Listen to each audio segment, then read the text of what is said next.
One day, Edward was in the shed where he lived with the other engines. They were all bigger than Edward and boasted about it.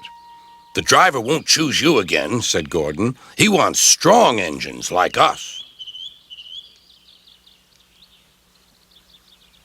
But the driver and fireman felt sorry for Edward. "Would you like to come out today?" "Oh, yes, please," said Edward. So they lit his fire, made lots of steam, and Edward puffed away.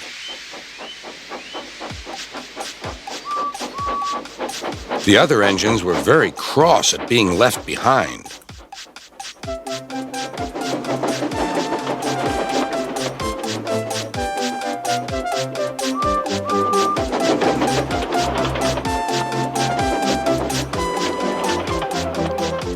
Edward worked hard all day. The coaches thought he was very kind, and the driver was very pleased.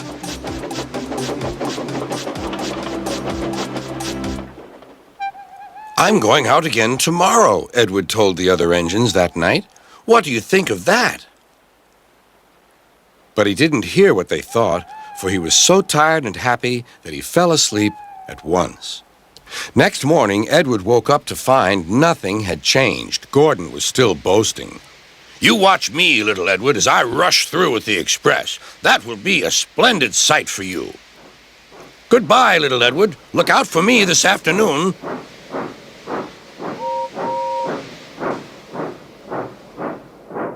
Edward went off to do some shunting. He liked shunting. It was fun playing with freight cars. He would come up quietly and give them a push.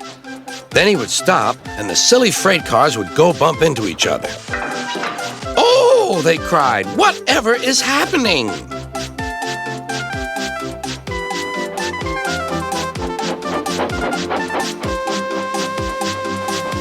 Edward played till there were no more freight cars.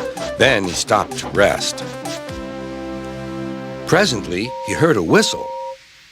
Gordon was cross. Instead of nice shining coaches, he was pulling a dirty freight train.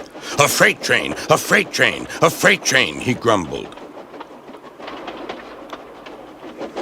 "The shame of it! The shame of it! Oh, the shame of it!" Edward laughed and went to find some more freight cars. Then there was trouble. "Gordon can't get up the hill," the porter called to Edward's driver. "Will you take Edward and push him, please?"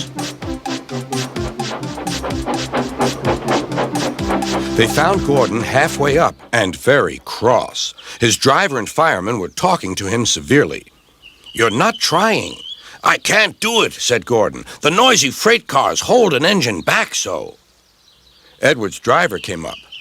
"We've come to push." "No use at all," said Gordon. "You wait and see," replied Edward's driver. They brought the train back to the bottom of the hill.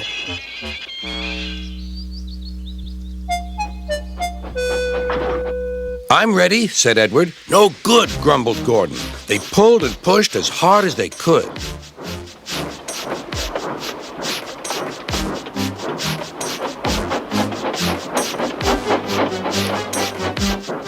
"I can't do it! I can't do it! I can't do it!" puffed Gordon. "I will do it! I will do it! I will do it!" puffed Edward.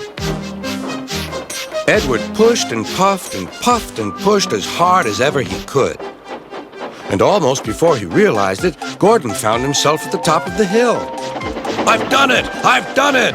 I've done it!" he said proudly. He forgot all about kind Edward and didn't say thank you. Edward was left out of breath and far behind, but he was happy because he had been so helpful. At the next station, he found that the driver and fireman were very pleased with him. The fireman gave him a nice long drink, and the driver said, "I'll get out my paint tomorrow and give you a beautiful coat of blue with red stripes. Then you'll be the smartest engine in the shed."